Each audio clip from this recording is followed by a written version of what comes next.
ছোটবেলা থেকে আমাদের দাদা ভাই পাশে বড় হওয়া সত্ত্বেও তোমাদের দাদা ভাই রানওয়েটা সেইভাবেই আসেন, আর আমরা কিন্তু সবাই দেখেছি। তবে রানওয়েটা কম বেশি সবাই দেখি। তো আমার রানওয়েটা ইচ্ছে রানওয়ে যারা একমাত্র প্লেন ফ্লাইটে করে যায় তারা রানওয়েটা দেখে নিয়ে আসে। তো সবারই একটা ইচ্ছা থাকে, আমরা সবাই সময় তো আর সামর্থ্য হয় না, সেইভাবে আসা হয়। তো আমরা তো জানি যে প্লেনে উঠলে রানওয়েটা দেখা হয়, আর কালকে রানওয়ে আসতে যারা যখন আমাদের বাড়িতে আসে ওরাও বলে কিন্তু দেখে বাড়িতে গেলে একটু এয়ারপোর্ট নিয়ে আসবে দেখতে। তো সেই কথা মতো কখনো যাওয়া হয় না। বলে যে তোমরা গেলে হঠাৎ করে ওরা এসেছিল, আজ রেডি মানে আশেপাশে কোথাও গেলে ঘুরতে যাওয়ার জন্য। আর এদিকে আমার দাদা ভাই তোমাদের দাদা ভাই চলো যে এখান থেকে রানওয়েটা দেখা, সবাই কথা বলে সবাই মিলে চলে এসেছিলাম।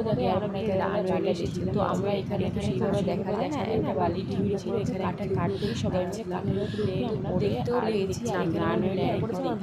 আর এখানে আমার ভাগ্নি ভিডিওটা করেছিল, ওখান থেকে সোজা চলে গেলো, সেটাই দেখতে পেয়েছি। তো আমরা এখানে অল্প একটু দেখতে পেয়েছি, যেটুকু দেখেছি